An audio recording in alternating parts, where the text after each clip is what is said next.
రెగ్యులర్గా పెట్టుకునే meeting monthly meeting మనకి ఈ మంత్ ఎండింగ్ జూన్ 30ని మన యొక్క సభ్యులు మన సానుకూలమైనటువంటి శ్రీ తిరుమలరావు గారు అలాగే భూపతిరావు అన్న వీళ్ళిద్దరూ వారి యొక్క ఉద్యోగంలో పదవివరం చేశారు.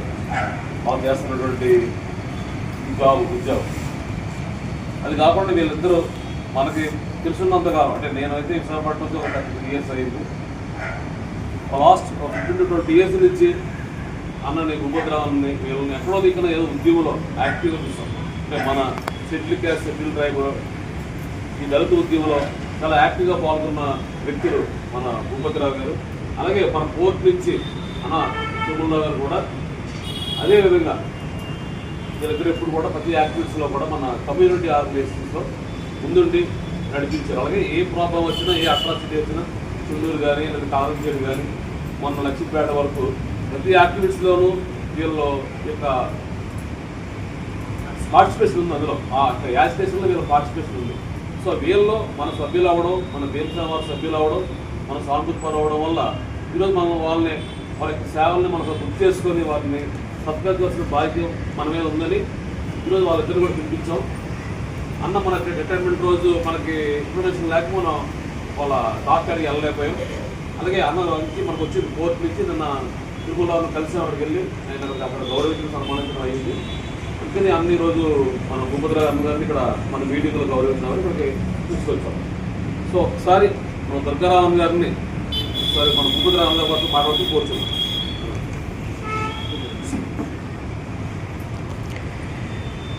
అందరికీ జేబీ. ఈరోజు మనం భూపతిరావు మూలనివాసి భూపతిరావు గారు పదవీరు సందర్భంగా అంతా గ్యాదర్ అయ్యి ఆయనకి ఈ గౌరవంగా మనకు ఎస్టీసీ గ్యాదర్ అయ్యాం.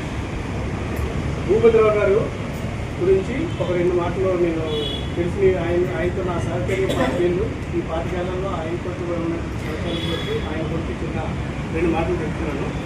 మూలనివాసి భూపతిరావు గారు గుంపుల సత్తయ్య, గుంపుల పిచ్చమ్మ గారికి ప్రకాశం జిల్లా నాగలపులపాడు మండలం నాగలపులపాడు గ్రామంలో 10th June 1965లో జన్మించారు. ఆయన ప్రాథమిక విద్య అనంతరం మన విశాఖ పాలిటెక్నిక్లో ఫార్మసిస్ట్గా చేశారు. అనంతరం ఆ ఫార్మసిస్ట్గా చేస్తున్న పీడిఎస్సీలో ఒక యాక్టివ్ పార్ట్ తీసుకొని ఆయన పనిచేయడం జరిగింది. తరువాత ఆయన కారంచేడు ఈ ఉద్యమంలో గట్టి పద్మరావు గారు, మొజా తారకం గారు చేసినటువంటి ఉద్యమాల నేపథ్యంలో బాబాసాహెబ్ అంబేద్కర్ కోసం తెలుసుకోవడం, ఆయన ఆలోచనల ప్రకారంగా నేను కూడా పనిచేస్తానని తీర్మానించుకునే ఆ రోజు నుండి కూడా ఆయన మన దళిత మూవ్మెంట్లో పనిచేస్తే యాక్టివ్గా ముఖ్యంగా మాంసంలో ఆయన కీలక పాత్ర.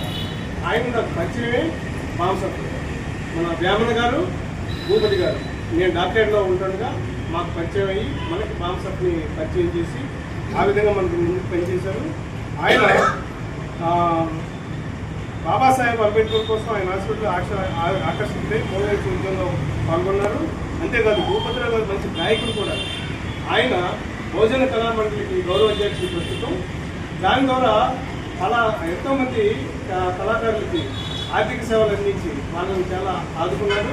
అంతేకాదు ఎవరు ఎటువంటి కష్టాల్లో ఉన్నా సరే వాళ్ళు ఇమీడియట్గా తన వంతు సహాయం అందించి వాళ్ళని ఆదుకోవడంలో ముందుంటారు మన భూపతిరావు గారు. అదేవిధంగా భోజన కళామండలి గౌరవ అధ్యక్షుడు.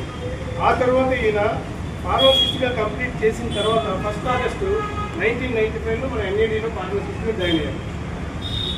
95 వరకు ఎన్ఏడీలో చేసిన తర్వాత 95 నుండి 30th June నుండి మన డాక్టరేట్కి వచ్చి 95 నుండి 2025 ఈ 26 సంవత్సరాలు కూడా మన డాక్టరేట్ నుండి ఫార్మసిస్ట్గా ఆయన సేవలు అందించి మొన్న June 30ని 17 చేశారు. సో ఈయన అద్దాకి కూడా స్టీల్ ప్లాంట్లో హెడ్మాస్టర్ చేసి మనం మొన్నే వాలంటరీగా రిటైర్మెంట్ తీసుకున్నారు. 2 బాబులు. పెద్ద బాబు ఇక్కడే ఉన్నారు. పెద్ద బాబు సెంట్రల్ బ్యాంక్ ఆఫ్ ఇండియాలో అసిస్టెంట్ మేనేజర్గా చేస్తున్నారు. రెండో బాబు కూడా ఎంఎన్సీ కంపెనీలో చేస్తున్నారు. ఇది మన భూపతిరావు గారి పని నేపథ్యం. భూపతిరావు గారు మూలనివాసి ఉద్యమంలో చాలా చురుకుగా పాల్గొని ఎంతోమందికి ఆయన నేను కలిపి కనీసం ఒక 10-15 పేద క్యాంపులు మేము పెట్టాం వాళ్ళ కాన్సెప్ట్ ద్వారా. అలాగే వేమన గారు ఆయన వీళ్ళిద్దరూ కూడా మన కాన్సెప్ట్ వైజాగ్లో పురుగు పోసి స్టార్ట్ చేసి ఉద్యమాన్ని స్టార్ట్ చేసి మనందరికీ కూడా మన చరిత్రను మనకి తెలిసేలాగా చేసి జనాల్ని చాలా మటుకు ఎడ్యుకేట్ చేశారు. సో వారి పదవి విరమణ సందర్భంగా వారికి హృదయపూర్వక అభినందనలు తెలియజేస్తున్నాం. భూపతి గారు, మీరు మీ రిటైర్మెంట్ లైఫ్ తర్వాత మన భీమసేన వారికి అలాగే మన సమాజానికి కొంత మీ టైం టాలెంట్ ప్రజల్ని అందిస్తూ మీ శాస్త్ర జీవితం ఉద్యమంలో గడపాలని మిమ్మల్ని మనస్ఫూర్తిగా కోరుతున్నాను. జై భీమ్, జై మూలం. ఇప్పుడు మన వేమన్ గారితో పాటు ముందు నడిచారు. వేమన్ గారు అందరూ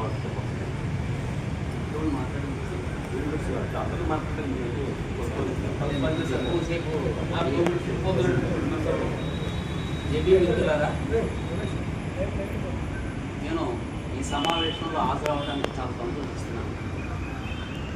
ఎందుకంటే ఇక్కడున్న మిత్రులందరితో ఉన్న అటాచ్మెంట్ కంటే కూడా చాలా ఎక్కువ అటాచ్మెంట్ భూపతితో నాకు. ఆయన ఈ ఊరికి వచ్చి నాకంటే ముందే విశాఖ వచ్చారు. ఆ విషయం నేను విశాఖ వచ్చినట్టే తెలిసింది, ఎందుకంటే నాకు వచ్చాకే తెలిసింది. కాకపోతే నాకంటే చాలా ముందు అంబేద్కర్ గురించి తెలిసింది.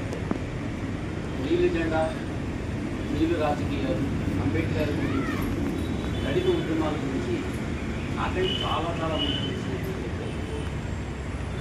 నేను విశాఖ వచ్చిన తర్వాత నా కార్యక్రమాలు అంటే విద్యార్థి దశలో ఉన్నటువంటి కార్యక్రమాల్లో కొనసాగింపుగా కొన్ని కార్యక్రమాలు ఇక్కడ మొదలుపెడితే విశాఖలో ఎన్ఎస్టీలో జాయిన్ అయినాక అంటే విశాఖలో నేను రీప్లాంట్లో చేశాను.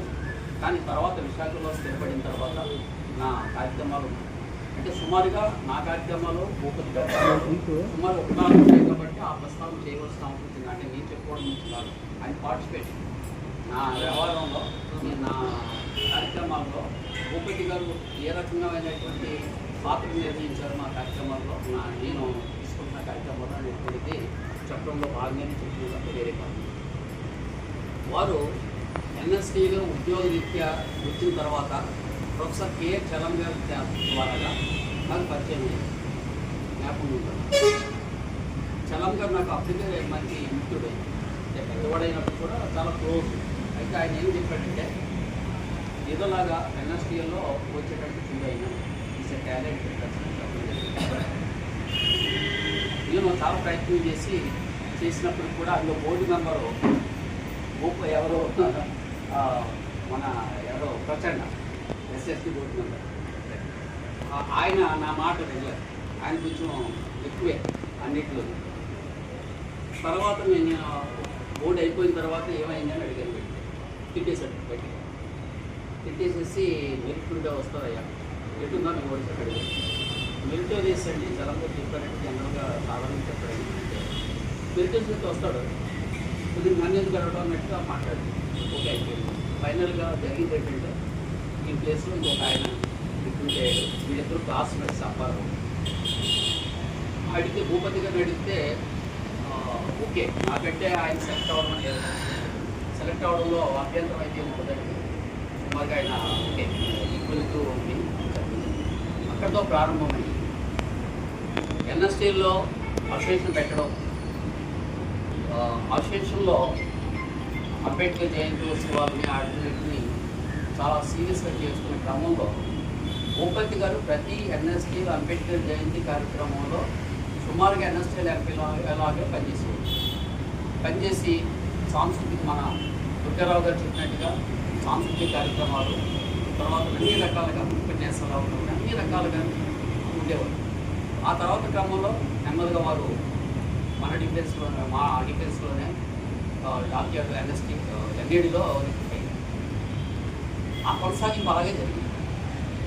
క్రమంలో నేను ఇంతకుముందే ఎన్ఎస్టీలో ఉన్నప్పుడే బాంబ్ సెప్లో పనిచేసింది. ఏ బాంబ్ సెప్ అది? ఆ బాంబ్ సెప్ తర్వాత చెప్పింది. ఆ లక్ష్మణ్ గారు అనే ఆయన కూడా తెలుసుకుంటుంది. లక్ష్మణ్ అండ్ చిరంజీవి వీళ్ళిద్దరూ కలిసి పనిచేస్తున్న క్రమంలో కొంతకాలం నడిచింది కార్యక్రమం. అది అలా నడుస్తూ ఉండే క్రమంలో ఎన్ఎస్టీలోని ఇంకొక ఆఫీసర్ బాంసెఫ్ ఫౌండర్ మెంబర్ అని వచ్చారు ఆయనకు అప్పటికే 70 సంవత్సరాలు ఉండి ఉండొచ్చు. కానీ అంత వయస్కుడే కానీ 60 సంవత్సరాలుగా చెప్పుకుని అప్పుడు వాడు చదువు లేకపోవడం వల్ల జాయిన్ అయ్యి ఉంటారు. ఆయన వచ్చి నాకు పరిచయం అయిన వెంటనే ఇలా బాంసెఫ్ అనే ఆర్గనైజేషన్ మనం స్టార్ట్ చేయాలని చెప్పారు. ఆయనకి తెలుగు రాదు, హిందీ మాత్రమే, ఇంగ్లీష్ కూడా అక్కడ మాత్రం. అది పేరు సంపాకే కాపాడే అనుచరులు, కాపాడే వాళ్ళందరూ కలిపి టీము లీడర్స్ వాళ్ళు. సంపాకే అక్షరాము, కాపాడే, సంపాకే వీళ్ళందరూ కూడా డిఆర్డీఓ స్టాఫ్, డిఆర్డీఓ ఆఫీసర్స్. ఆ తంబాకి చెప్పగానే నేను వెంటనే అప్పటికే కొంత పరిచయం ఉండటం వల్ల ఈ బాంసెఫ్ని విస్తృతి చేయడంలో భాగంగా భూపతి గారు చేదోడు వాదాడుగా నమ్మకం సాగారు. రెగ్యులర్గా 10-15 మందితో మీటింగ్లు పెట్టేవాళ్ళు. ఉత్తరాజపాలెంలో ఈ వీధిలో పక్కనే పోస్ట్ ఆఫీస్ మీద మేడం పెట్టుకునేవాళ్ళు. ఆ రకంగా అప్పటి నుంచి స్టార్ట్ అయ్యి బాంసెఫ్ నెమ్మదిగా విస్తరించడం. ఈలోగా గంగాధర్ రమేష్ని, స్టీల్ ప్లాంట్ రమేష్ నాకు పరిచయం చేయడం.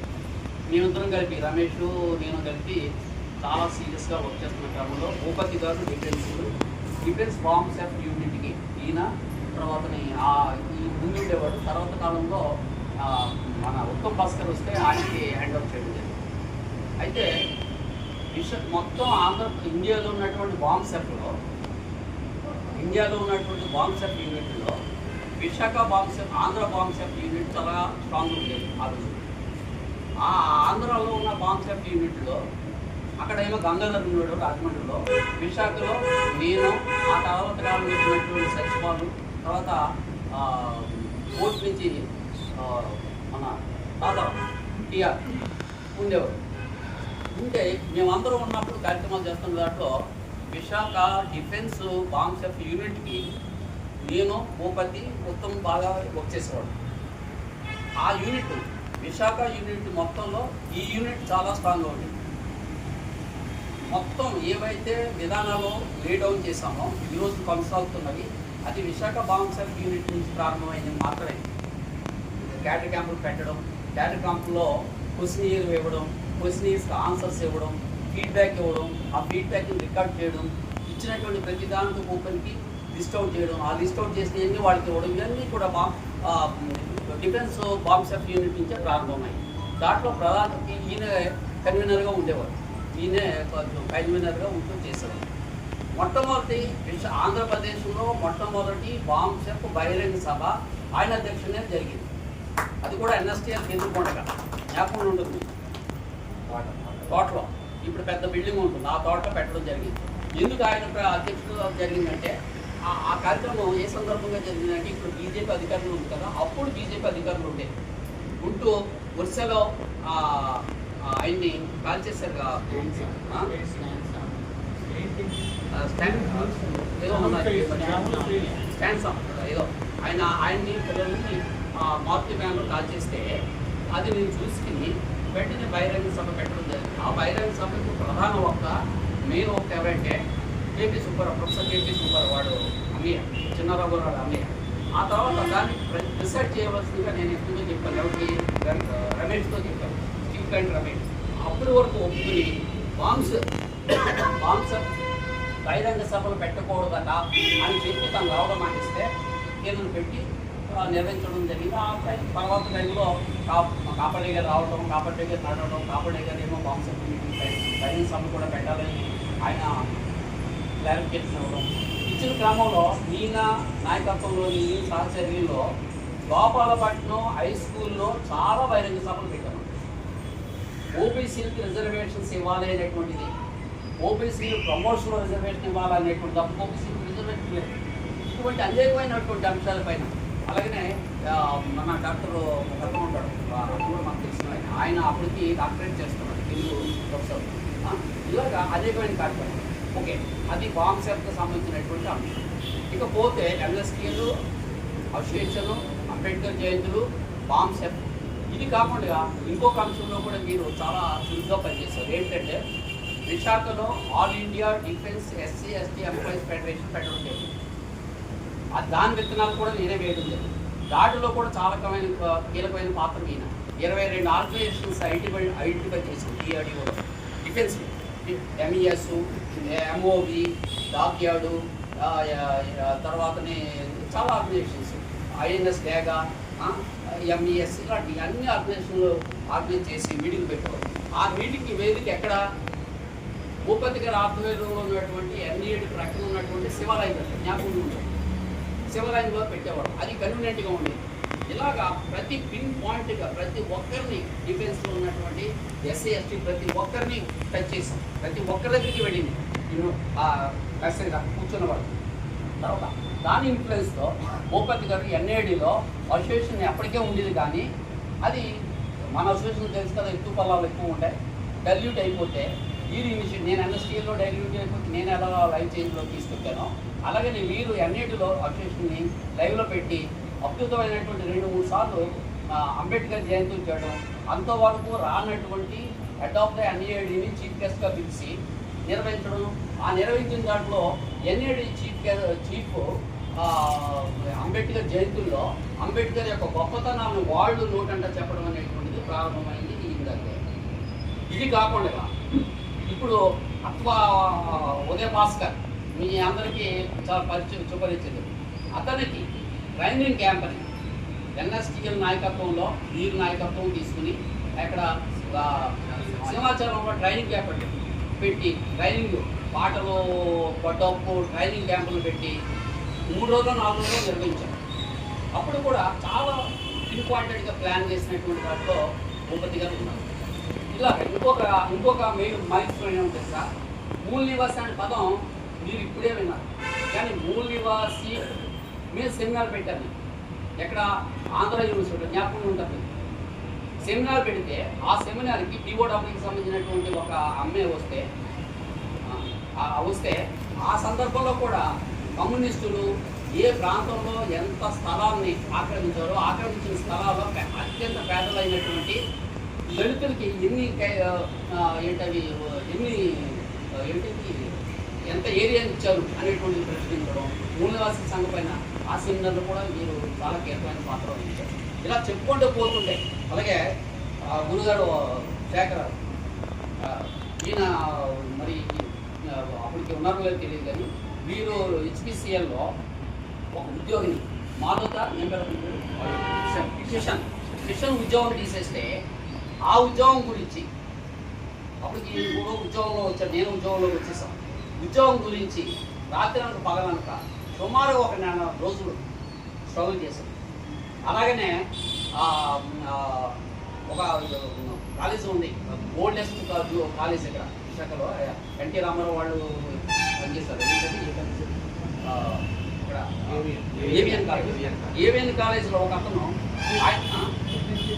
అడ్మినిస్ట్రేటర్ మనం కనపడ్డాడు, మొన్నే కనపడ్డాడు. ఆయన గొప్పని నాకంటే నా వయసు లోపల వేరేగా వ్యవహరించాడు, కాల్ పట్టుకోపోయాడు, గొప్పండి అని చెప్పాను. అంటే ఇంత వీరోచితమైన పోరాటం చేశాడు. ఆయన్ని ఇంకొక ఇద్దరిని తీసేస్తే బీసీ ఐఎస్సీ ఆమెను తీసే అవన్నీ బీసీ అంటే బీసీసీ క్రిస్టియనే. మా ప్రింటింగ్ ప్రెస్లో వాళ్ళు వదిన రాజమండ్రి వీళ్ళు బీసీసీ అని చెప్పుకుంటారు క్రిస్టియన్స్గా. అయితే ఈ ఇంట్లోటువంటి వీరోచితమైన పోరాటాలు చేసిన దాంట్లో చాలా పిన్ పాయింటెడ్గా పనిచేసినటువంటి వ్యక్తుల్లో భూపతి ఒకరు కాదు, Bhupathi is the main person, one of the main persons అట్లనేటువంటిది. అలాగే నేను చాలా ఉన్నాయండి, చాలా ఉన్నాయి. ఈయనకి ఆల్మోస్ట్ సీనియర్ మన పోర్టు సర్దార్ని ముందుగా పెట్టుకుని 5 OMs మీద జ్ఞాపకం సార్, 5 OMs మీద దేశంలోనే ఉన్నతమైనటువంటి ప్రోగ్రామ్ చేయడం, సెమినార్ పెట్టడం. ఆ సెమినార్లో మొత్తం అంబేద్కర్ భవన్ ఖాళీ లేకపోవడం, దానికేమో తారకం గారు ఒకసారి ఇప్పుడు జేఏసీ తెలంగాణ జేఏసీ చైర్మన్ కోదండ రామ పిలవడం, ఆ తర్వాత టైంలో దద్దరు రావడం, ఆ తర్వాత పొన్నయ్య గారు రావడం, ఇటువంటి చాలా కార్యక్రమాలు చేసినటువంటిది ఉన్నది.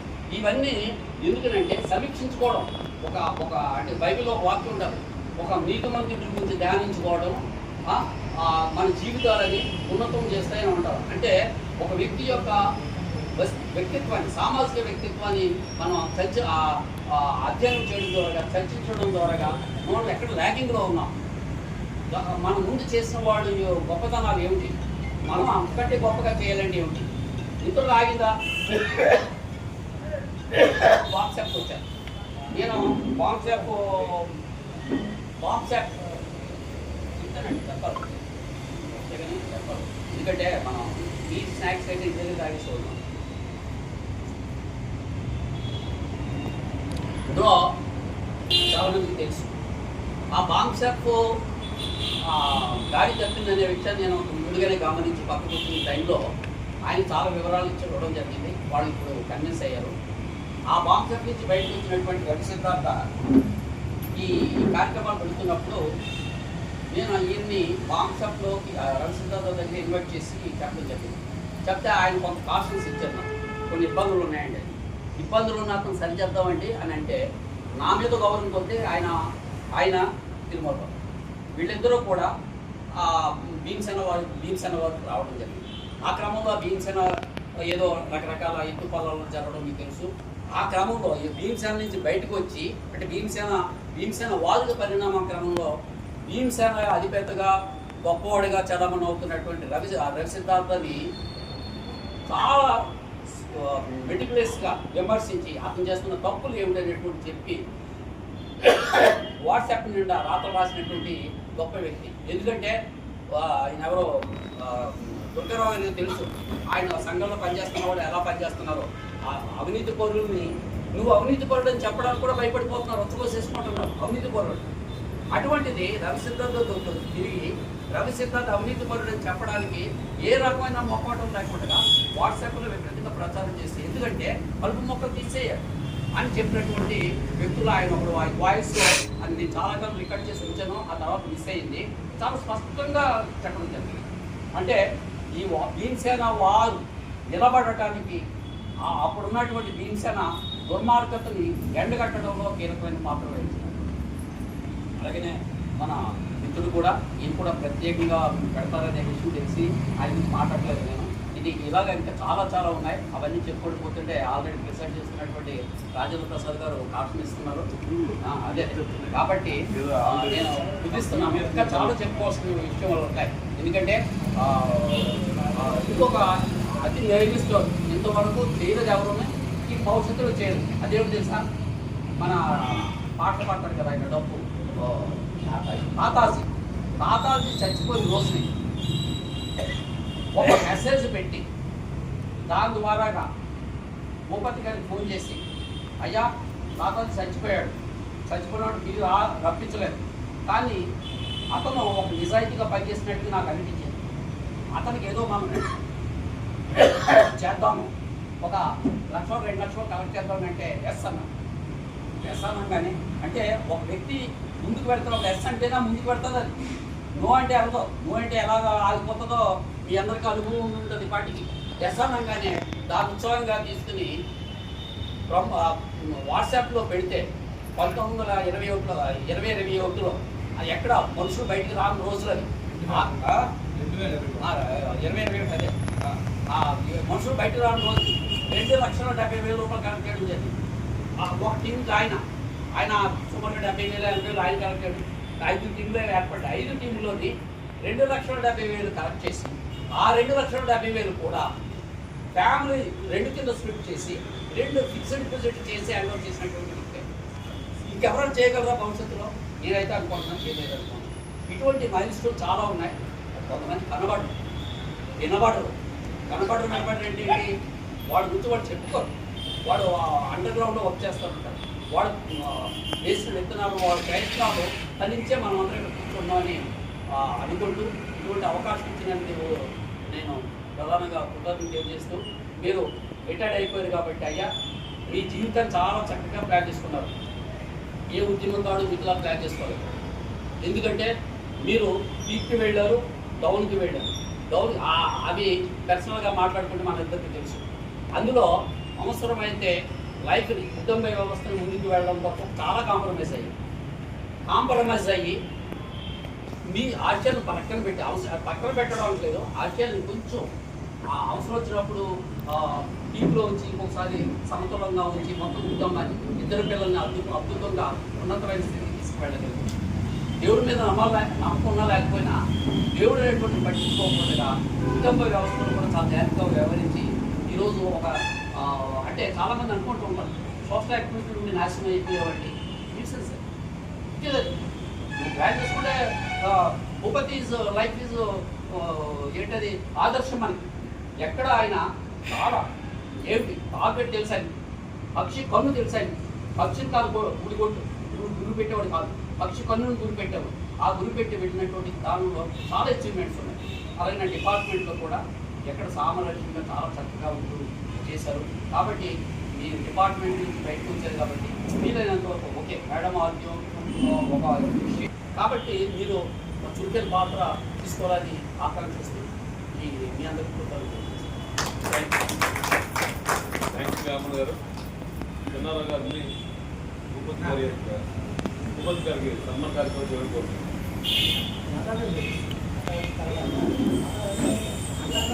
ఆయన గురించి దుర్గారావు గారు అలాగే రామన్ గారు చాలా విషయాలు చెప్తారు. ఆ విషయాల్లో కాకుండా మిగిలిన విషయాలనే నేను నాకు తెలుస్తాను. నేను తీసుకోకపోయినా రామన్ గారు చెప్పినట్టుగా నేను చాలా బాగా ఏర్పడడానికి ఒక నేపథ్యం ఉంది. దీనికి మూలాలు బ్లాక్ ప్యాంథర్ ఉద్యమం మహారాష్ట్రలో పడింది. అదే వారిని ఇక్కడ భీమసేనగా కూడా ఏర్పడి భీమసేన వారు ఆ మార్గంలోనే నడుస్తుంది. ఎంతమంది ఉన్నారా ఎంతమంది లేరా అనేది కాకుండా ఉన్న ప్రతి ఒక్కరు కమిటెడ్గా సిన్సియర్గా పనిచేసే కార్యకర్తలు వాళ్ళు ఏమనుకుంటే చేయగలుగుతారు అని ఈ దళిత సమాజం మీద ఒక బలమైన ముద్ర వేసిన సంస్థ ఏదైనా ఉందంటే విశాఖ గత ఉత్తరాంధ్ర ఉభయ గోదావరి జిల్లాల్లో కూడా దీని యొక్క ప్రభావం పడింది.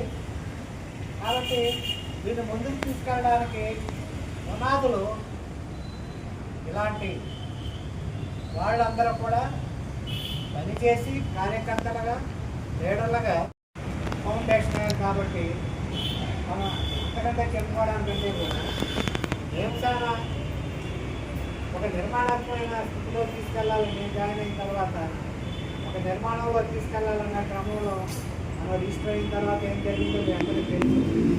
దాని ముందు ఏ సంస్థమైనా సరే సాంస్కృతిక ఉద్యమం లేకుండా ఏ ఉద్యమం కూడా గుర్తిగలదు. ఎందుకంటే ఈ భీమసేన కూడా ఒక సాంస్కృతిక దళాన్ని తయారు చేయాలి అనే దృష్టితో ఆ భీమసేన సాంగ్ తయారు చేయాలని నేనే రాసి దాన్ని రికార్డ్ చేయించడం అనుకున్నప్పుడు జనచైతన్య మండలి వారిని పిలిచాం. వాళ్ళు వస్తామనేవాళ్ళు, టైం ఇచ్చేవాళ్ళు, వాళ్ళు ఎవరు రాకుండా ఉండేవాళ్ళు. ఏమిట్రా అంటే మన భీమసేన వారికి వాళ్ళు కనుక పాట పాడి వాళ్ళు మనతో మమేకం అయితే వాళ్ళు మనతోనే ఉండిపోతారనే దృష్టితో అక్కడ లీడర్షిప్ కానీ కొంతమంది వ్యక్తులు వాళ్ళు రాకుండా కట్టడి చేశారు. ఆ సమయంలో ఈయన బాగా పాడతారు, ఆయన ఉన్నాడని చెప్పినప్పుడు ఈయన అడిగినప్పుడు నేను పాడతానన్నారు. ఆయన్ని కూడా పిలిచాము. జనచంద్ర మళ్ళీ అడిగినప్పుడు వస్తామన్నా అన్నారు. ఒకరోజు టైం 5 గంటలు రమ్మన్నాం. అక్కడేమో రికార్డింగ్ సెంటర్లో ఆయనకి అన్ని ఏర్పాట్లు చేసుకోమని 5 గంటలకు వస్తామని చెప్పాం. వాళ్ళు రాలేదు కానీ ఈయన ఒక్కడే వచ్చారు. వస్తప్పుడు ఈయన తీసుకుని వెళ్ళి రికార్డింగ్ సెంటర్లో కూర్చోబెట్టి కోరస్ కావాలి. ఇప్పుడు మా మిస్సెస్ ఎంఏ మ్యూజిక్ చేసింది, తనని పిలిచాను. నేను కోరస్, నేను పాటగాని కాదు కానీ ఆయన పాటకి కోరస్ ఇచ్చాం. కానీ ఆ సాంగ్ ఎంత బాగా వచ్చిందో, అది జనంలో ఎంత పాపులర్ అయిందో తెలుసు. కానీ ఆ పాటను కూడా పైకి రాకుండా కుక్కేయాలని చాలామంది దాన్ని అవాయిడ్ చేస్తూ వచ్చారు. కానీ సాంస్కృతికంగా వచ్చిన ఉద్యమాన్ని ఎవరూ ఆపలేరు.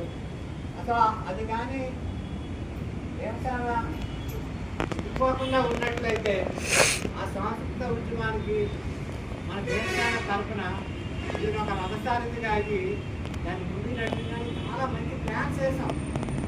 కానీ దాని చుట్టూలోనే మొదట్లోనే ఒక హంసపాదుగా వచ్చి చెత్తంతా తేలిపోయింది.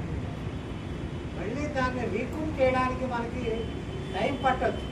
కానీ ఏ ఉద్యమమైనా ఒక నిర్మాణాత్మకంగా ముందుకెళ్ళినప్పుడు ఖచ్చితంగా అది విజయాలు సాధిస్తారు. కాబట్టి ఆ విజయాల్లో భాగం పంచుకున్న ఈనాటి అందరికీ, అలాగే ఈనాడు పదవి చేసిన భూపతి గారిని సన్మానించుకోవడం చాలా ముదావహం. అందుకనే ఈరోజు ఈ కార్యక్రమం పెట్టినప్పుడు మీరు అందరూ వచ్చి పాల్గొని జయప్రదం చేయడానికి వచ్చిన మీ అందరికీ మరొకసారి దేవస్థానం ధన్యవాదాలు అలాగే అభినందనలు తెలియజేస్తూ మిగిలిన కార్యక్రమం కొనసాగుతుంది. 17లోనే ఎంటర్ అయ్యాను. 18 క్రమంలో మన వేమన గారు దీన్ని నాకు ఇంతవరకు తీసుకుని రావడం జరిగింది. ఆ తర్వాత భూతకాలం నాకు పరిచయం అయిన తర్వాత అప్పుడు నా పిల్లలు అయితే ఇంటర్వ్యూ ఇలాగ చదువుతున్న వయసు ఇంటర్ 10th ఇంటర్. ఆ టైంలో నాకు ఏదైనా ఆర్థిక అవసరం ఉన్నది అనుకున్నప్పుడు ముఖ్యంగా మీలాంటి అందరినీ అన్న నాకు పాపకి మీద అవసరం ఉంది, సర్టిఫికేట్ ఉండిపోయి కంపల్సరీ నాకు ఏం కట్టాలి అన్నప్పుడు కొంతమంది అంటే అలాగే ఇటువరకు కొంతమంది మళ్ళీ అడుగుతుంటే ఇటువరకు కొంతమంది ఎవరో మానేశారు పర్మనెంట్ అండి. భూపుతన్న అయితే వ్యక్తిగతంగా మాట అన్నారు. కొంతమంది ఏది అవసరం ఒక 5,000 10,000 రూపాయలు ఎప్పుడు అవసరమైన లిక్విడ్గా పుస్తకాలతో దేనికో పని మీద నన్ను అడిగి నేను తప్పనిసరిగా సహాయం చేస్తాను అని ఆ రోజు ఇచ్చిన ఆయన ప్రోత్సాహం ఈ రోజు నా పెద్ద బాబు ఎంఎస్సీ చదువుతుంది, రెండో బాబు లా చదువుతుంది, మూడో బాబు కూడా నేను డిగ్రీ కంప్లీట్ చదివించడానికి ప్లాన్ చేస్తున్నాను. అంటే ఇవన్నీ నేను ముందు నా ప్లాన్ కాదు, కానీ నేను మీకేం పర్లేదు మేము ఉన్నామని ఇలాంటి పెద్దలు మాకు ఆదర్శంగా ఉండడం వల్ల ఈరోజు నా పిల్లలు దగ్గర ఎక్కడైనా మా పిల్లల కోసం చెప్పుకోగలిగే అవకాశం నాకు దక్కింది. దానికి అన్నకి నేను ఎప్పుడు సర్వపక్షంగా ఉంటాను. అన్న జరిగి మన బాగోవాలని కోరుకుంటాను. ఒక్క మాట చెప్పాలి. ఎందుకంటే మన తిరుమల గారు మొత్తం మన దళిత సంఘాల్లో వచ్చిన లీడర్లు అంతా కూడా మొదట కమ్యూనిస్ట్ పార్టీలకు అనుగుణంగా ఉన్న సంస్థలు స్టూడెంట్ మొత్తం అన్నింటిలోనూ ఎక్కడ కార్యక్రమం వచ్చిన అవకాశం ఉంటే ఎక్కడో కలుసుకున్నాం. అక్కడే ఏ కార్యక్రమం జరిగింది గారు వీళ్ళు కలిసి కంపల్సరీగా అండి, కంపల్సరీగా కలుసుకోవడం. ఇక్కడ ఏ కలుసుకున్నారంటే ఎవరు గద్దర్ గారికి బుల్లెట్ తగిలేటప్పుడు పొజిషన్ తీశారు. ఎవరు ప్రజా సంఘాలు కూడా మేము వెళ్ళాం, మరి ఫాలోఅప్ తీసినాం. అది ఏ యాక్ట్ ఏ ఇష్యూ జరిగినా సరే కంపల్సరీ అవకాశం కంపల్సరీ ఏం కానీ అది బాగా సిన్సియర్ అండి, బాగా సిన్సియర్. ఎటువంటి పలానా పోర్ట్ఫోలియో నాకు కావాలని ఎప్పుడు చేతిలో ఏ ఆర్గనైజేషన్ అడగలేదండి నాకు తెలిసినట్టు వస్తుంది. వర్క్ చేయగలరు ఎవరన్నా మాట్లాడండి పిలిచి ఆమె సాల్వ్ చెప్పాల్సి కోరుతున్నాం. ఆయన ఎడ్యుకేషన్ అసలు కావాలి.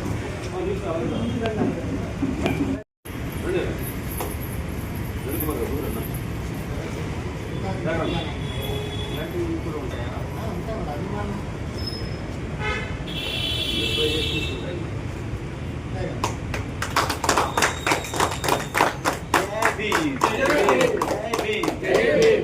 దీంతో కలిసి రిటైర్ అయినటువంటి తిరుమల గారు అన్న కోరుతున్నారు.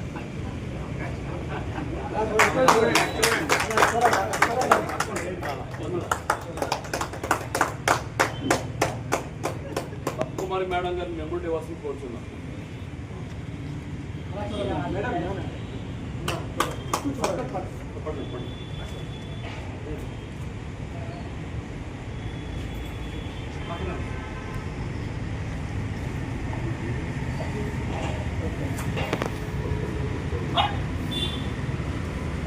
మా జ్యోతి రాజ్యాంగ పుస్తకం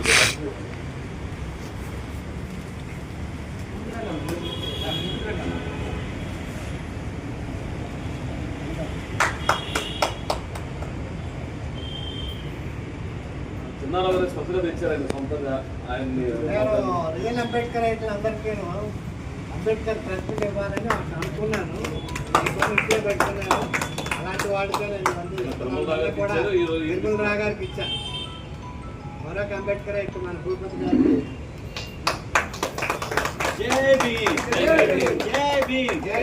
పూలే అంబేద్కర్ ఆలోచన విధానమే, పూలే అంబేద్కర్ ఆలోచన విధానమే వర్ధిల్లాలి భారత రాజ్యాంగం.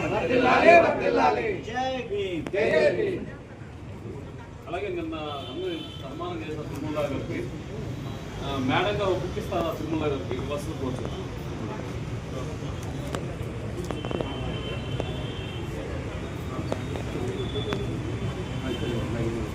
కంప్లీట్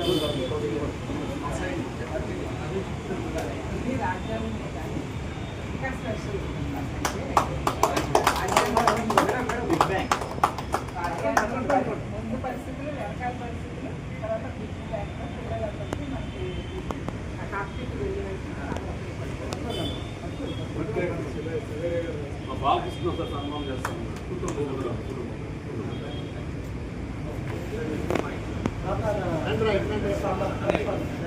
డాక్టర్ గారు ఎలా రండి.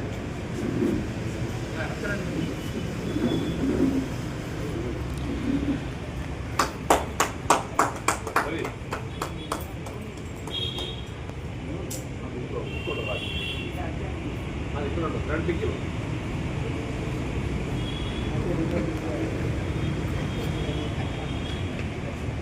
తప్పుగా మేము తక్కువగా ఉన్నాం.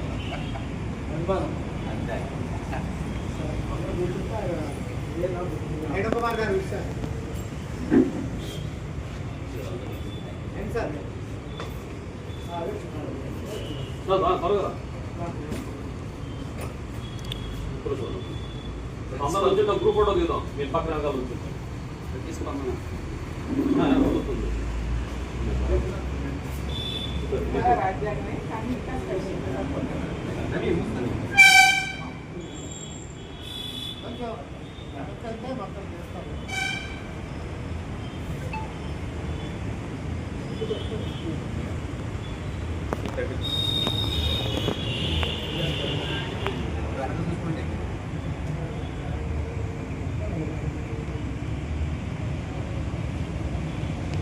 Thank you all of you. నన్ను ముగ్గురు 2 మాటలు కోరుతున్నాం. మాటతో పాటుగా పాట అన్నా. నన్ను కూడా సన్మానించినందుకు ముందుగా నా కుటుంబంతో ధన్యవాదాలు తెలుపుకుంటా ఉన్నాను. క్లుప్తంగా నా గురించి చాలామంది చెప్పారు. నేను ఒక నిరుపేద వ్యవసాయ కూలీ కుటుంబం నుంచి మేము 7 సంతానం. 7లో నేను 7వ వాడిని. నేను ఫస్ట్ స్టాండర్డ్ నుంచి కూడా డిగ్రీ వరకు సోషల్ వెల్ఫేర్ హాస్టల్ చదువుకున్నాను. మా ఇంట్లో నేను మా 2వ అన్నయ్య ఇద్దరమే ఉద్యోగస్తులు. పిల్లలంతా వ్యవసాయ కూలీలే. అలాంటి కుటుంబాలు పుట్టి నేను చదువుకున్నాను బాగానే. చదువుకున్న తర్వాత డిప్లొమా నిమిత్తం విశాఖపట్నం వచ్చాను. ఒక ట్రక్కు పెట్టారు, 2 జతల బట్టలు పట్టుకొని విశాఖపట్నం పాలిటెక్నిక్లో జాయిన్ అయ్యాను నేను.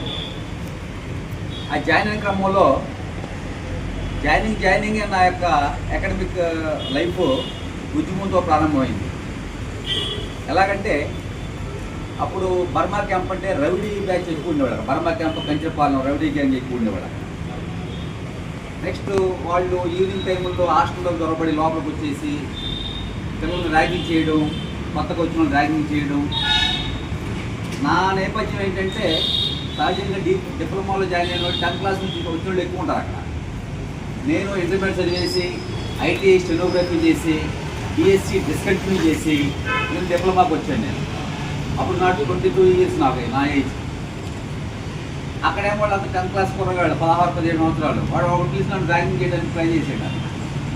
నువ్వెంత నీ వయసు అంతా నా వయసు అంతా ఇక్కడ సీనియర్ జూనియరే కానీ వయసుతో పని లేదు అని చెప్పి చూస్తే వాళ్ళు దాన్ని ప్రిస్టేజియస్గా తీసుకొని వాళ్ళకి కంచెపాలెం బ్యాచ్ అంతా ఒకటి అయిపోయిందంట.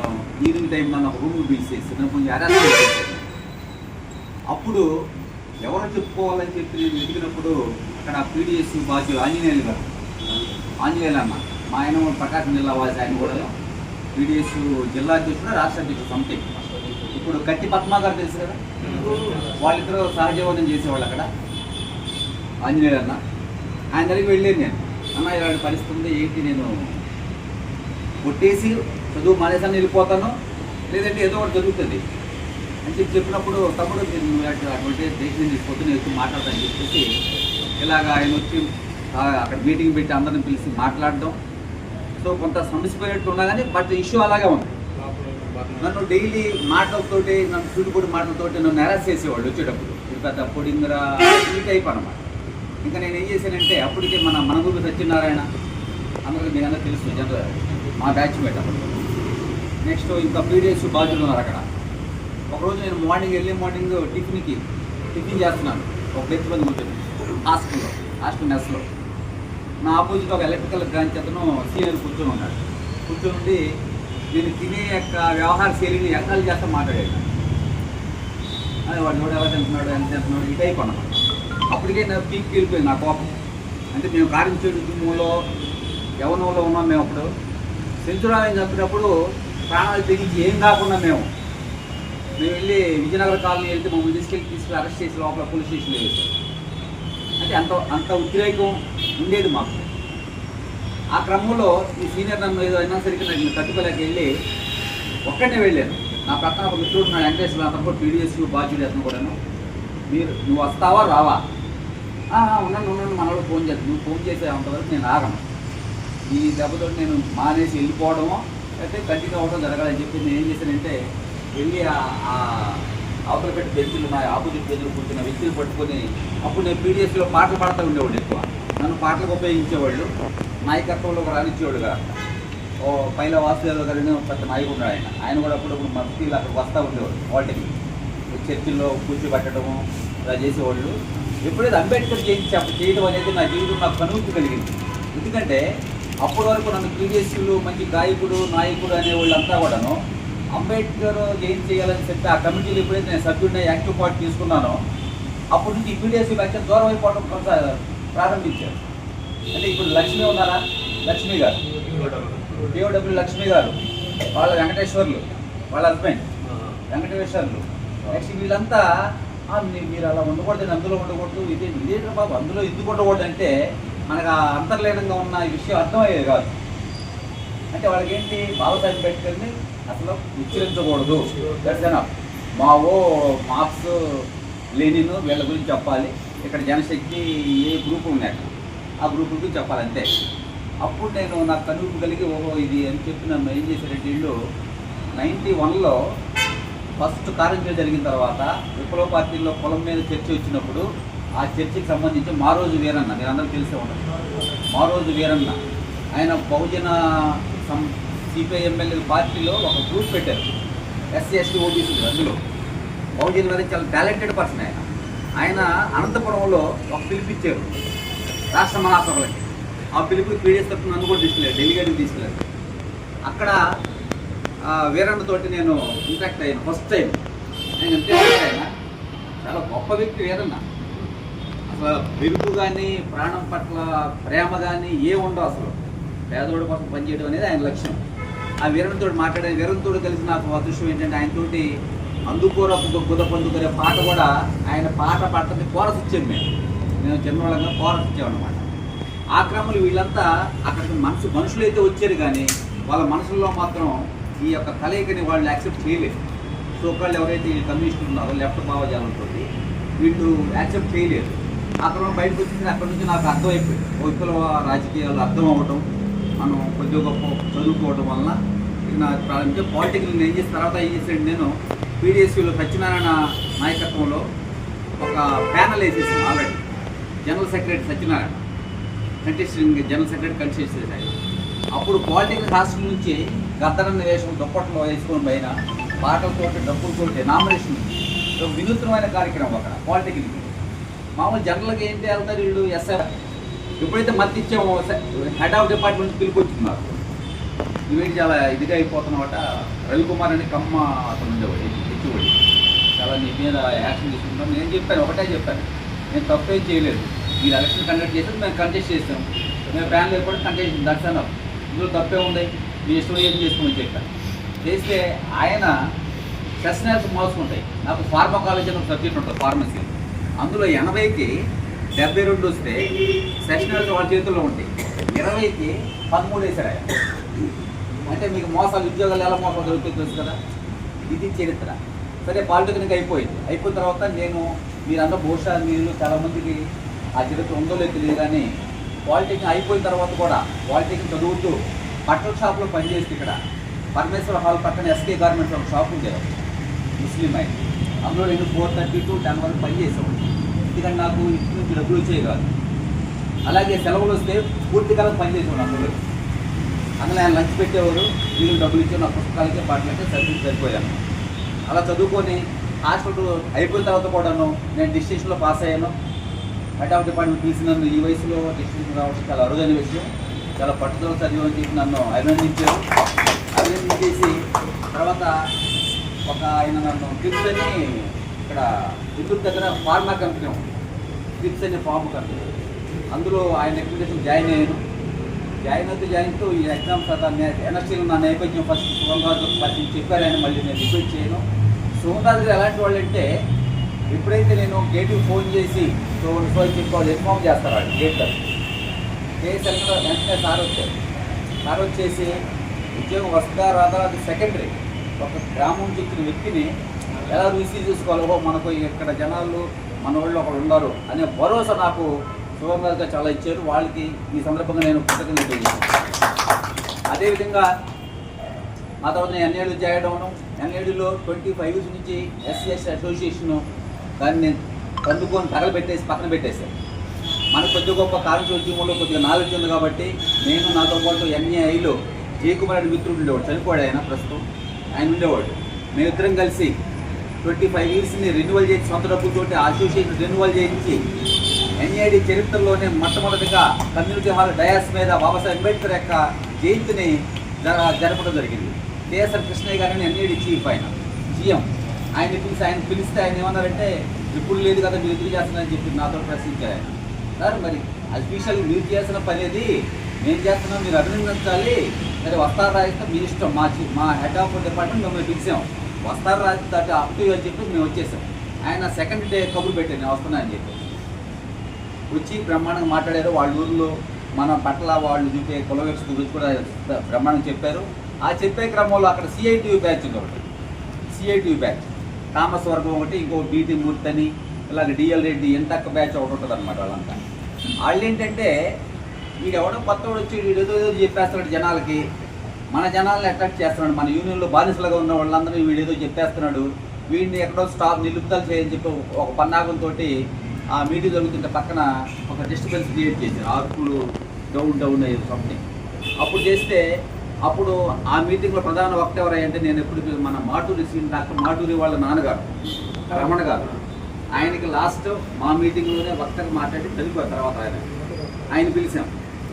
అప్పుడు చెప్పాను నేను ఓపెన్ డయాస్ మీద మీటింగ్ ఆపి మా జిఎం పర్మిషన్ తీసుకొని ఓపెన్ బహిరంగ హెచ్చరిక చేసాను నేనైతే, మీరు దేనికైనా మేము రెడీకి వచ్చి ఈ పని చేస్తున్నాం, మేము దయచేసి మీటింగ్ జరగనే ఉంటాయి, కొట్టుకుందామన్నా ఏదైనా మేము రెడీ, మీ ఇష్టం అని చెప్పేసి మేము ఓపెన్ ఎప్పుడైతే బహిరంగ ప్రకటన చేసామో వాళ్ళు సైలెంట్ అయిపోయారు. సైలెంట్ అయిపోయి మీటింగ్ దిగ్విజయం జరిగింది. ఆ తర్వాత నన్ను పనిష్మెంట్లో భాగంగా 99లో ఎన్ఏడి రాజకీయ ట్రాన్స్ఫర్ చేశాను. నన్ను వీడెవడి అంటే యూనియన్లకు అడ్డంగా ఉన్నాను నేను, వాళ్ళంతా కుమ్మక్కై నన్ను ట్రాన్స్ఫర్ చేశారు. ఒక విధంగా నాకు అది గారెలు ఇది అంటారు కదా, గారెల పొట్టలో పట్టట్టుకుంది రాజకీయ. ఎందుకంటే ఎన్ఏడిలో ఓన్లీ సివిలియన్ ఎంప్లాయీస్, భాష రాదు ఏం రాదు ఇక్కడ. నాకు అంతకుముందు హిందీ వచ్చేది కాదు, నెక్స్ట్ ఇంగ్లీష్ కూడా అవసరపడేది కాదు మాట్లాడడానికి. ఇంగ్లీష్ కూడా డైలీ దాన్ని మాట్లాడటం మనకు ఇంట్రెస్ట్ ఉందంటే అది ట్రైన్ అవుతూ ఉంటుంది కదా. సో ఎన్ఏడి డాక్టర్ వెళ్ళిపోయాను. డాక్టర్ వెళ్ళిన తర్వాత అదే జయకుమార్ నేను బ్యామ్సప్ 98లో నాకు బ్యామ్సప్ పరిచయం అయింది. పరిచయం అయిన తర్వాత మరి అనేక కార్యక్రమాలు చేసాం, మరి టైం లేదు మనకి చెప్పుకోవడానికి. బ్యామ్సప్లు ఎప్పుడైతే నేను జయకుమార్ ఉన్నప్పుడు కొద్దిగా కుంటి నడక నడిచేది మా యొక్క వ్యవహారం. ఎందుకంటే మాకు ఆర్గనైజేషన్ని భావోద్వేగంతో కూడిన ఇంట్రెస్ట్ ఉంది, కానీ ఆర్గనైజేషన్ ఎలా నడపాలో తెలిసేది కాదు పెద్దగా. అప్పుడు సోమరాజు గారు టీం రావడం, ఆయన ఎన్ఏడి టీంకి నాయకత్వం వహించినప్పుడు పరుగులు ఎట్టించారు ఆయన ఆర్గనైజేషన్. మాకెప్పుడు మేము ఓటు చేసుకుని ఇంటికి వెళ్తే 10 గంటలకు వదిలేవారు కాదు ఆయన. ఇంట్లో తిట్లు ఏంటి టైం అంతా ఏంటి, మీరు కూడా వస్తున్నారు ఈ అన్నమాట. మాకు సోమరాజు గారు అందులో ప్రధాన పాత్ర పోషించారు ఆయన. సోమరాజు గారు ఆయన ఎక్కడున్న ప్రధాన పాత్ర పోషిస్తారు. అదేవిధంగా ఉత్తమ్ భాస్కర్ గారు, మా టీం ధనుంజయ్ ఎన్ఎస్సీ ఉన్నారు, ధనుంజయ్ వాళ్ళంతా కొద్ది కాలం పనిచేసి మరుగయ్యారు. ఆ టైప్ బ్యాంక్సప్లో నా యొక్క ఇది అలా కొనసాగుతూ ఉండగా ఇప్పుడు ఒక విషయం చెప్పాలి. నెక్స్ట్ అంబేద్కర్ చుట్టూరు జరిగినప్పుడు ఈ సత్తారన్న రాజేంద్ర సత్తారన్న మా హాస్టల్కి వస్తాడు. అతను ఓల్డ్ స్టూడెంట్ ఆలుమ్ని అక్కడ పాలిటెక్నిక్, అక్కడికి వస్తూ ఉండేవాడు, వచ్చి మమ్మల్ని కలుస్తూ ఉండేవాడు అనమాట. చుట్టూరు ఉద్యమం జరిగినప్పుడు మేము ఏం చేసామంటే మాకు బాధ్యతలు ఇచ్చారు, ఒక టీంకి బాధ్యతలు ఇచ్చారు. అప్పుడు కచ్చిరపాలెం మెట్టు నుంచి ఎన్ఏడి కొత్త రోడ్డుకు ర్యాలీ. మేము ఆటో నగర్లో అది ఉన్న ఇండస్ట్రియల్ ఎస్టేట్ ఉంది కదా, ఓల్డ్ స్పాట్ మూర్తి కంపెనీ ఉంది. ఓల్డ్ స్పాట్ మూర్తి కంపెనీ లోపల విధ్వంసం చేశాం. విధ్వంసం అంటే ఆ డైలాగ్ విధ్వంసం వరకు పగలగొట్టడం కాదు, ఓల్డ్ స్పాట్ మూర్తి కంపెనీ విధ్వంసం చేశాం. వాళ్ళు మెయిన్ పాత్ర పాలిటెక్నిక్ కుర్రవాళ్ళు స్టూడెంట్సే. ఆ తర్వాత జరిగింది అయిపోయింది. తుళ్ళూరు తర్వాత విషయాలు మనకు తెలిసిందే. ఆ తర్వాత బ్యాంక్ సభ్యులు యాక్టివ్ అవ్వడం. మెయిన్ ఏ ఉద్యమానికైనా ఇంకొక విషయం, చిన్న విషయం చెప్తాను, దయచేసి ఏమనుకోవద్దు. సరే, ఈ క్రమంలో మ్యారేజ్ కావాలి. మ్యారేజ్ అయ్యేటప్పుడు నేను భవన్లో చాలామందిని అన్నా నాకు ఎవరన్నా ఉంటే ఒక మ్యాచ్ చూడండి అంటే ఒక వ్యక్తి నేను పేరు చెప్పను ఆయన్ని. తమ్ముడు నీకేమని తమ్ముడు ఎవరిస్తారు నీకు పిల్లలు అన్నాను. నీకేమని తమ్ముడు ఎవరిస్తారు నీకు పిల్లల్ని? మరి నాకు ఏం లేదు, ఉద్యోగం ఉంది, చదువు ఉంది, నీకేం కావాలి? నాకు చదువు ఉద్యోగం నేను సొంతపడి కష్టపడి తెచ్చుకున్నాను. నాకు ఎవరు రికమెండేషన్తో ఉద్యోగం రాలేదు. ఇంకేం కావాలంటే లేదు తమ్ముడు ఇల్లు అడుగుతారు, ఏదో సంథింగ్ చెప్పి ఎస్కేప్ అయిపోయాడు. నెక్స్ట్ ఇంకొక బిఎస్పీ నాయకుడు ఒక ఆయన ఏం చేశాడంటే ఉద్యోగం చేసి నన్ను రోజు 10 గంటలకు ఆయన ఇంటికి పిలవడం, పెట్రోల్ ఖర్చులు అయ్యి అన్నం ఖర్చులు బ్యాలెన్స్ చేసి నా దగ్గర ఉండే కదా డబ్బులు తీసుకెళ్ళడం. సాయంత్రానికి తమ్ముడు రేపు చూద్దాం రేపు రా, అలా వారం తిప్పాడు. తిప్పిన తర్వాత నాకు తీసుకొచ్చి అడిగేసాను ఒక రోజు. ఆయన చనిపోయాడు.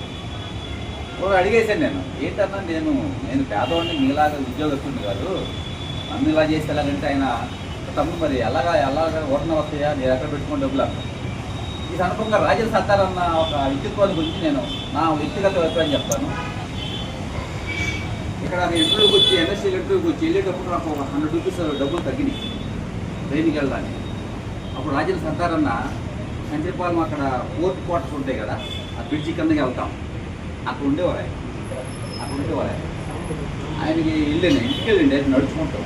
ఇంటికి వెళ్తే ఆ తర్వాత చేసిన వార్ ఎందుకు చూసి మళ్ళీ నేను ఒకసారి నాకు ఐడియాలజీ స్ప్రెడ్డింగ్లో బ్యాంక్స్ అయితే బెస్ట్ ఏమో అనిపించి నాకు ఒక దశలో మళ్ళీ నేను బ్యాంక్స్ కనెక్ట్ అయిపోయాను. ఈ సమస్యలు సానుభూతిపరుడుగానో లేదంటే మంత్లీ ఎంతో కొంత నాకు తోచిన సహాయం చేస్తూనే బ్యాంక్స్ కంటిన్యూ అయ్యి మొన్న మార్చి నేను ఒక డాక్టర్లకు పిలిపించాను. ఇంతకాలం మీరు నాకు సపోర్ట్ ఇచ్చారు అన్ని విషయాల్లో.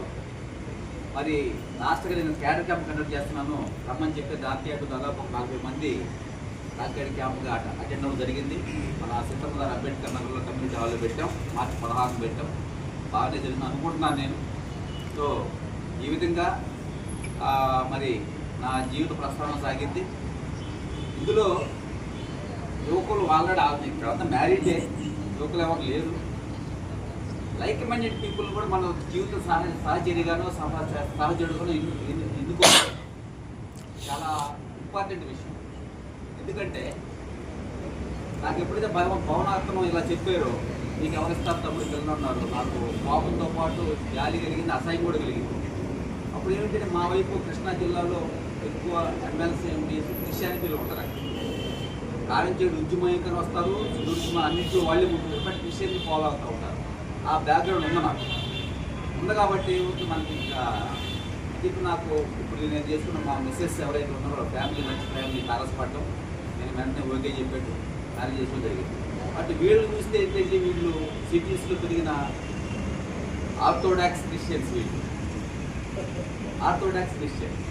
So there is a clash between నడుస్తూ ఉంటుంది. సో ఇక్కడ పెళ్ళి అన్మ్యారీడ్ ఎవరు లేరు కాబట్టి, బట్ జీవిత భాగస్వామ్యం ఎంపిక చేసుకునేటప్పుడు ఫ్యామిలీ బ్రహ్మాండ ఫ్యామిలీ అన్ని విధాలుగా వ్యక్తిగతంగా హంగుళ్ళు అన్నీ ఉంటాయి. బట్ మతపరమైన అంశాలు వచ్చేసరికి కొద్దిగా ఎక్కువ ఉండవు. సో దానివల్ల కూడా నేను మీ అందరిలాగా ఫ్రంట్ లైన్లో ఉండి చేయడానికి అవకాశం లేకపోయి అని నేను ఫీల్ అవుతూ ఉన్నాను. నేను తప్పంటే ఫీల్ అవుతున్నాను. ఇంకా మరి రాజకీయాలకు సంబంధించి వస్తే నాకు దుర్గారావు గారు ఎప్పుడైతే ఎంఓవి బీవీఆర్ ట్రాన్స్ఫర్ వెళ్ళిపోయారు, నాకు రైట్ హ్యాండ్ పడిపోయినట్టు అయిపోయింది. నెక్స్ట్ డాక్యుమెంట్ నాకు ఇంకొక అవకాశం ఏంటంటే, నేను ఒక 15 years రిక్రూట్మెంట్ మెడికల్కి డాక్యుమెంటేషన్ ఇన్ఛార్జ్గా చేశాను. నేను ఫార్మసిస్ట్ అయినా కూడా మన యొక్క స్కిల్స్ అన్నీ నచ్చి మేనేజ్మెంట్ నాకు ఆ బాధ్యత చెప్పేది. ప్రధానంగా నా దృష్టి ఎవరైతే ఎస్సీ ఎస్టీలు ఉంటారో మన స్టూడెంట్స్, ఎస్సీ వాళ్ళైతే ఏజెన్సీ వస్తారు కదా, పూర్ క్యాండిడేట్స్ వాళ్ళు వాళ్ళకి ఏం తెలియదు. అలాగే ఎస్సీ క్యాండిడేట్స్ కొంతమంది పల్లెటూరుకి ఇచ్చేవాళ్ళు, తినడానికి కూడా అన్నం ఉండేది కాదు. ఒకసారి మేమే వాడు అన్ఫిట్ చేసినప్పుడు ఏడిస్తే పై ఆఫీస్తో మా అధికారులతో మాట్లాడి వాడిని ఫిట్ చేసిన సందర్భం చాలా ఉంది. సో అది నాకు చాలా సంతృప్తి ఇచ్చిన నా యొక్క అఫీషియల్గా నేను నా ఉద్యోగ ధర్మం నిర్వర్తించాను. చాలామందికి అంటే నేను ఏదో నా గొప్ప కోసం చెప్పుకోవడం కాదు, కానీ సంతృప్తి మనం చేసే పని మన కమ్యూనిటీకి ఏమైనా చేసామో లేదా వెనక్కి తిరిగి చూసుకున్నప్పుడు మనం సంథింగ్ చేసాము అనే ఒక రికార్డు నమోదై ఉంటుంది. కాబట్టి అందులో భాగంగా మొన్న మా డాక్టర్ అసోసియేషన్ వాళ్ళు దాదాపు ఒక 200 మంది మరి నన్ను ఆహ్వానించి 200 పైగానే ఆహ్వానించి మరి నన్ను ఘనంగా సన్మానించారు. మరి వాళ్ళందరూ కూడా నేను ఇప్పుడు నాకు బుక్ ఇచ్చారు, అంబేద్కర్ ఎవరో ఆయన ఏం చేశాను ఆ బుక్స్ తెప్పించాను, 150 తెప్పించాను. 150 కూడా డిస్ట్రిబ్యూట్ చేయడం జరిగింది. ఆ తర్వాత నాకు retired employees tennis back retired అయిన వాళ్ళు ఒక 5గురు మా ఇంటికి వచ్చి వాళ్ళ వయసు ఎంత 70, 74, 73 వాళ్ళు మొన్న సెకండ్ మా ఇంటికి వచ్చి ఒక 5గురు పెద్దరాజు గారు, లక్ష్మణరావు గారు ఇలాంటి వాళ్ళు వచ్చి వాళ్ళు ముందు కబురు చేసి వచ్చి మా ఇంటికి వచ్చి నన్ను సత్కరించారు. అంటే అక్కడ సత్కరించడం అంటే షాలు వాళ్ళ స్వీటు ఏది కాదు, అక్కడ మనం ఏది సర్వీస్ గుర్తించే అది చాలు మనకి మానసిక సంతృప్తిస్తుంది. మనం ఏం చేసామని మా మెసేజ్ చెప్పాను నేను ఆ రోజు. మీరు ఏం చేసేది అన్నావు కదా, మరి వీళ్ళెవరు, ఆయన ఎక్కడో ఈస్ట్ గోదావరి, ఆయన ఎక్కడో పిల్లలు, ఆయన ఎక్కడో ఉత్తరాంధ్ర, ఆయన ఎక్కడో వీళ్ళు ఎత్తుకొచ్చారు నా దగ్గరికి. నేను వయసు నుంచి చిన్నవాడిని వాళ్ళకన్నా నేను మరి వాళ్ళకి ఏం పని నా దగ్గర రావడానికి. ఫోన్ చేసి అపాయింట్మెంట్ అడిగి ఇంట్లో అందుబాటులో ఉంటారు లేదు అడిగి ఒక శాలువా తీసుకొని ఒక స్పీడ్ పట్టుకొని వచ్చారంటే మరి మల్లేశ్వరం ఒక 75 years అయ్యాయి. వాళ్ళకి అవసరం లేదు కదా, నువ్వు చేస్తే సమాజం గుర్తిస్తుంది ఏదో ఒక రూపంలో. ఇది కావాలి మనకి.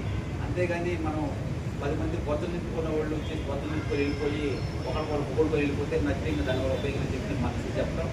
అయినా ఆవిడ కన్విన్స్ అవ్వడం మా మిస్సెస్ బట్ ఆవిడ గుడ్ హ్యూమన్ బీయింగ్ మా మిస్సెస్. ఆ విధంగా మా పిల్లలు కూడా వచ్చేది మొన్న బాగా జరిగింది.